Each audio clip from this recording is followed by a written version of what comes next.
大家好，欢迎来到听书学史。这次我想向大家介绍癌症专门医生石黑诚之的著作《专业医生教您如何避免癌症的饮食方法》。众所周知，癌症是近年来人类死亡的主要原因，并且在过去30年中显著上升。在即将到来的100岁时代，预防癌症成为一个至关重要的议题。关于癌症，社会上流传着许多不同的信息，这可能让一些人感到困惑。然而，通过阅读这本书，您将能够清晰了解如何通过饮食预防癌症，以及应避免哪些食物。本书阐述了一些看似健康的食物实际上会增加癌症风险，例如沙拉、纳豆、乳酸菌酸奶和蔬菜汁等食物的摄入可能会提高癌症风险。近年来，关于癌症的研究取得了重大进展。最新的流行病学研究显示，通过改善肠道环境和保持高水平的免疫力，可以有效预防癌症的发生。本书的作者石黑医生是癌症专家，他结合了20多年的外科治疗经验和最新医学数据，详细阐述了如何通过饮食预防癌症。通过这个视频，您将掌握相关知识，以保护您及您所爱的人免受癌症威胁。今天的内容如下：第1章，绝对要避免的3种增加癌症风险的危险食物；第2章，对抗癌症的4种必备的抗癌食材；第3章，最有效的预防癌症的3种生活习惯。首先，让我们立即开始第1章的介绍：绝对要避免的3种增加癌症风险的危险食物。我们必须强调，保持肠道环境平衡对预防癌症至关重要。如果肠道环境不平衡，可能会导致癌症的发生。有些人对这点不太了解，让我来解释一下。实际上，我们体内每天都会出现许多癌细胞，这些细胞需要10多年的时间才能发展成癌症。如果免疫力保持高水平，癌细胞就能被消灭，从而防止癌症的发生。由于有10多年的时间，免疫系统有充足的机会消灭癌细胞。然而，如果最终患上癌症，那可能意味着您长期忽视了免疫力的下降。未采取措施保持免疫力，免疫系统无法正常工作的原因之一是肠道环境，因为我们体内70%的免疫细胞都存在于肠道中，所以肠道是免疫系统的关键。因此，如果肠道环境不平衡，免疫力就会下降，难以清除癌细胞，最终导致癌症的发生。肠道细菌不仅对维持肠道内免疫系统至关重要，同时还对保持全身免疫系统的平衡有着重要作用。例如，肠道内有害菌增多会产生有害物质，导致免疫系统过度反应，引起炎症。研究表明，这种持续的炎症可能导致癌症的产生。导致肠道环境失衡的原因有很多，其中之一是长期饮食习惯对肠道细菌生长和繁殖的影响最大。作者指出，即使在遗传上携带易患癌症的肠道细菌，通过注意日常饮食也可以降低患癌风险。要预防癌症，保持肠道环境的平衡至关重要。为此，我们需要关注日常饮食。通过饮食预防癌症有2种方法。第1种是摄入能降低癌症风险的食物，第2种是减少摄入能增加癌症风险的食物。首先，我们谈论第1种方法。世间有许多声称能预防癌症的食物和补充剂，然而作者强调，并不存在魔法食材或魔法补充剂可以绝对预防癌症。如果真的有这样的食材或补充剂，那现实中就不会有人患癌症了。实际上，只存在一些能稍微降低患癌风险的食材。在第2章里面，我将详细介绍这些能降低癌症风险的食物。例如，研究发现西兰花可以降低患癌风险。然而，如果您在吃大量新鲜西兰花沙拉以预防癌症的同时，还大量食用市售蛋黄酱、冷冻披萨和含糖饮料，那么这些预防效果将无法体现。通过调整饮食，摄入能预防癌症的食物多于会增加患癌风险的食物，这样的饮食方式对预防癌症是至关重要的。能增加癌症风险的3种危险食物是：1. 超加工食品； 2. 葡萄糖、果糖、液体糖； 3. 人工甜味剂。接下来我会逐一解释这些食物的危害。首先是第一种危险食物——超加工食品。作者在书中警告说，现代人不知不觉地摄入了大量超加工食品，这些食品在市场上十分常见，因此需要特别注意。即便是健康意识较强的人，可能也难以完全避免摄入超加工食品。现代人生活繁忙，早餐在便利店购买三明治或饭团，午餐由于休息时间短而草草吃便当，工作一天后疲惫不堪，晚餐往往选择冷冻食品或速食。这种饮食习惯在现代社会十分普遍。尽管便利店便当、冷冻食品和速食食品十分便利，但许多人没有意识到这些现代饮食方式的风险。作者对此表示担忧，因为超加工食品会提高癌症的风险，建议尽量避免超加工食品，选择自然存在的食品。加工是将植物、动物等自然食材加工为供人类食用的形式。最没有受到加工状态的食材是从农田或树上采摘的新鲜蔬果，以及自然生长的动物。随着人类的介入程度逐渐增加，食品加工程度也逐渐提高。便利店的茶和蔬菜汁都是加工食品，而便利店的沙拉、苹果和菠萝块、煮熟的西兰花冷冻食品也同样属于加工食品。最需要特别注意的是，被称为超加工食品的食物，它们在加工食品中处于最危险的类别。例如，你们平时食用的零食、冰淇淋、调理面包、冷冻披萨、香肠、汉堡、热狗、速溶汤、速食面、高热量饮料等都属于超加工食品。这些食品价格低廉，口感良好，大家肯定都尝过。甚至有些人在看这个视频的同时，刚刚食用了这些食品。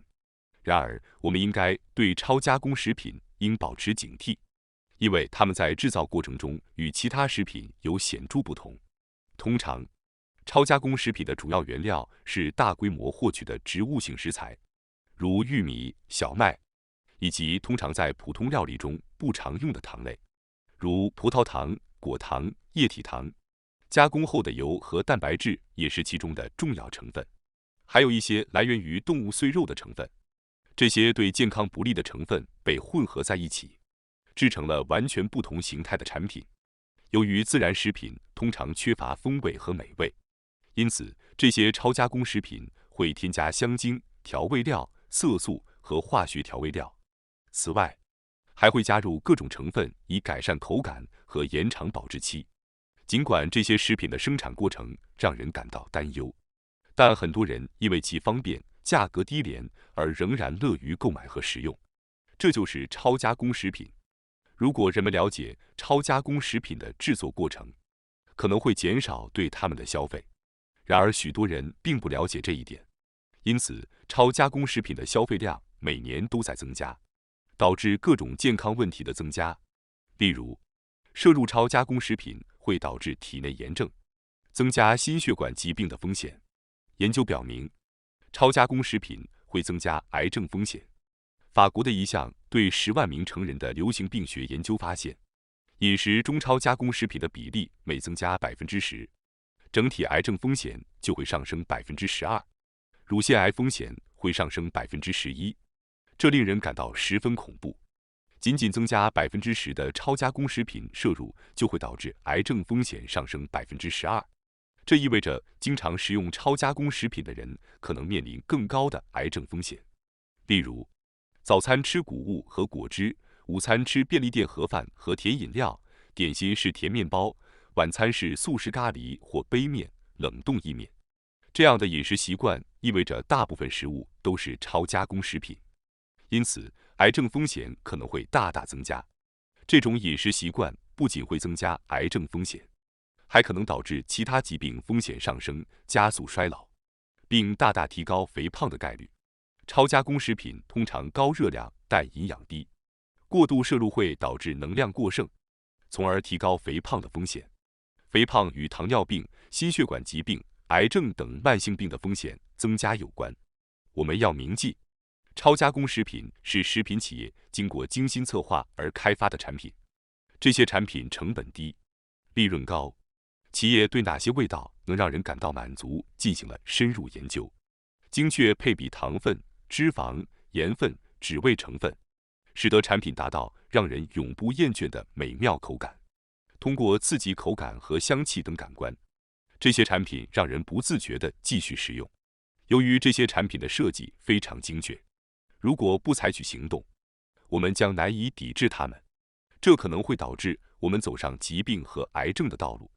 通过了解超加工食品的危害，相信大家已经意识到这些风险。当然，我并不是要求大家100%排除超加工食品，因为在现代社会这几乎是不可能的。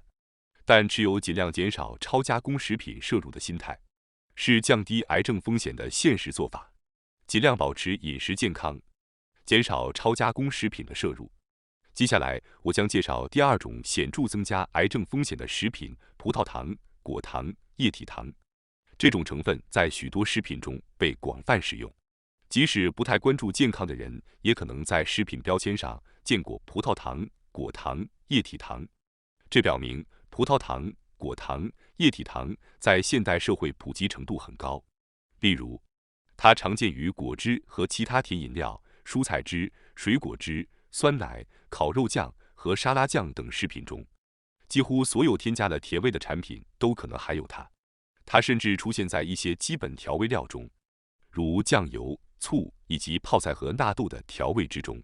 虽然视频开头我曾提到食用纳豆可能增加患癌症的风险，但这并不是因为纳豆本身的问题，而是其调味之中含有的葡萄糖、果糖、液体糖。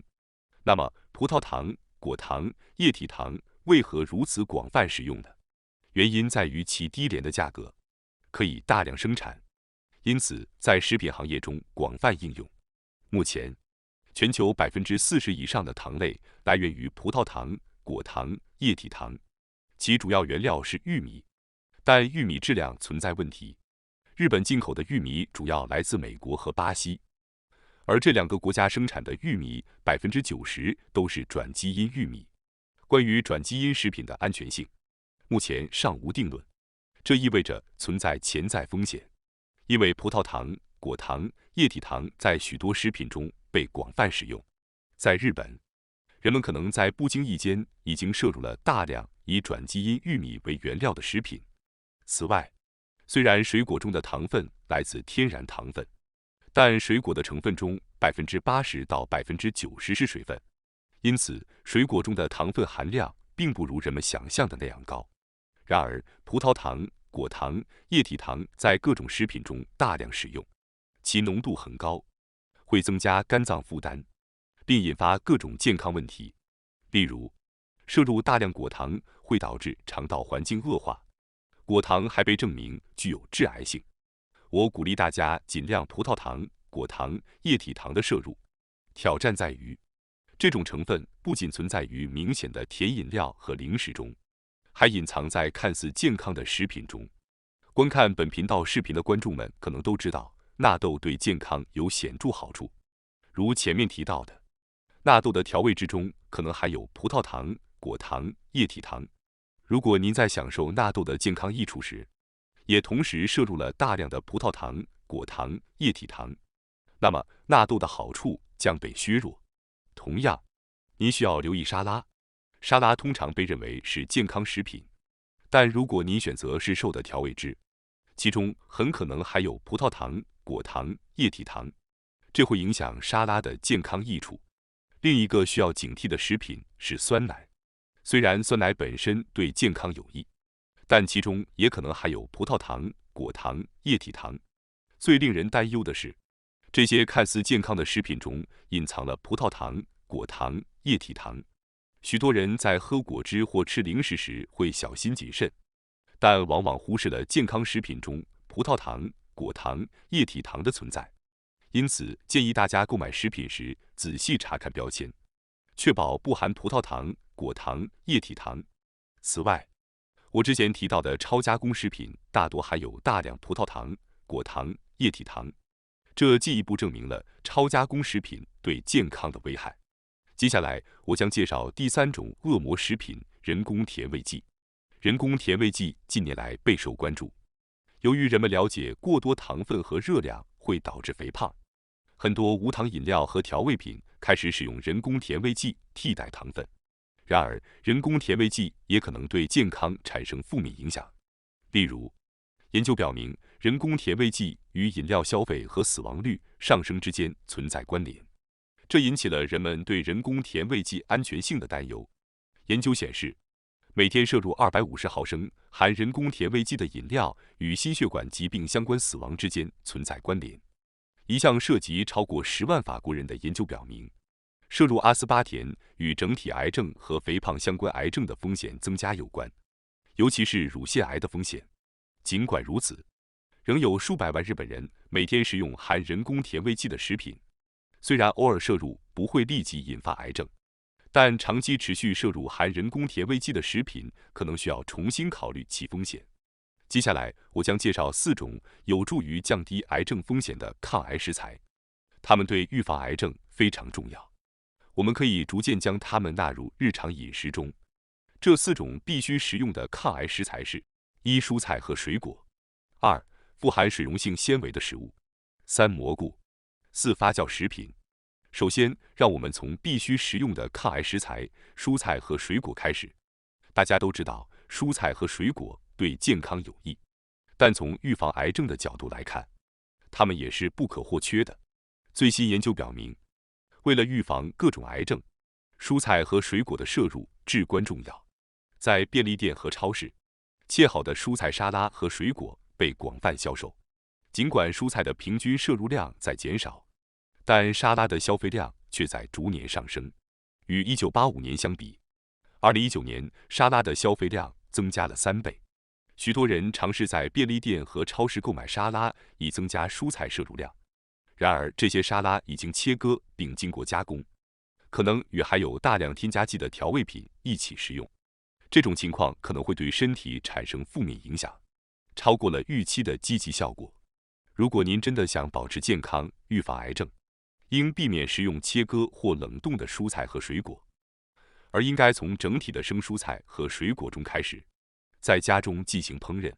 蔬菜和水果对健康至关重要，希望大家意识到获得和食用新鲜食材的重要性。研究表明，食用蔬菜和水果的人比不食用的人体脂率显著降低。因此，让我们以蔬菜和水果为基础，改善我们的饮食习惯。接下来，我们将讨论第2种必须食用的抗癌食材——富含水溶性纤维的食物。之前提到，蔬菜和水果的重要性主要在于它们提供食物纤维。有益的肠道细菌需要食物纤维作为营养来源，如果摄入不足，有益细菌数量将减少，从而导致肠道环境紊乱。食物纤维分为2种：水溶性和不溶性纤维。不溶性纤维无法溶解在水中，如芹菜的纤维部分难以被肠道细菌分解。蔬菜主要含有不溶性纤维，尽管摄入蔬菜中的不溶性纤维很重要，但同时摄入水溶性纤维也同样重要。事实上，肠道细菌更喜欢摄入水溶性食物纤维，这类纤维可以从海藻、芋头等黏滑食物中获得。与不溶性食物纤维相比，我们更容易缺乏水溶性食物纤维，因此大家需要特别注意补充这类纤维。我们每天的饮食中离不开大米，但白米中的食物纤维含量较低，建议将富含纤维的杂粮与大米一起食用。燕麦片是富含水溶性食物纤维的谷物，小米、黄米等也富含这类纤维。将这些谷物与白米一起烹饪，可以有效补充水溶性食物纤维。食用富含水溶性食物纤维的蔬菜也十分重要，例如大蒜、洋葱和秋葵都是富含水溶性食物纤维的蔬菜，应纳入日常饮食。建议食用鳄梨，尽管鳄梨属于水果，但它是水果中水溶性食物纤维含量最高的之一。鳄梨还含有健康质类和其他丰富营养素，可以将其加入沙拉中食用。海藻类也是推荐的食材。海藻富含藻酸盐和褐藻胶等水溶性食物纤维。通过食用海藻，如海带和海苔，可以补充水溶性食物纤维。在味噌汤中加入海带或海苔，或在沙拉中加入海藻，都是有效的摄入方式。接下来，我将介绍第3种必须食用的抗癌食材——蘑菇。锥茸、金针菇、五茸和华子菇等蘑菇含有丰富的贝塔葡聚糖，这种食物纤维被认为具有多种积极作用，能够增强免疫力，提高身体对抗癌症和传染病的能力。虽然蘑菇种类众多，但它们都含有贝塔葡聚糖，因此食用任何一种蘑菇都可能有助于预防癌症。蘑菇的食物纤维含量高于蔬菜，是一种适合日常食用的健康食材。建议大家在炒菜、汤品和沙拉中加入蘑菇，积极摄入蘑菇。接下来，我们将讨论第4种必须食用的抗癌食材——发酵食品。发酵食品对于改善肠道环境非常重要。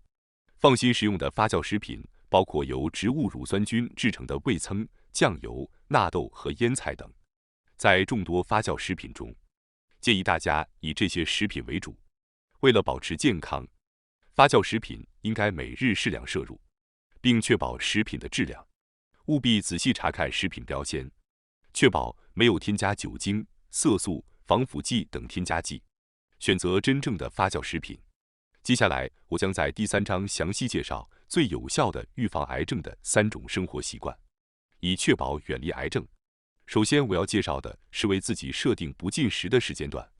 这种将一天分为进食和不进食时间段的饮食方式，被称为间歇性进食。最著名的进食方法是16小时进食，即每天限制进食时间为8小时，其他16小时进食。据作者介绍，他自己设定了16小时进食时间，在6至8小时内进行2次进食。这种模式每周进行5天。不过，16小时的进食对于一些人来说，一开始可能会觉得困难。在这种情况下，尝试从12小时开始逐渐适应可能会更好。为了获得间歇性进食的好处，原则上每天至少要保持12小时以上的不进食时间。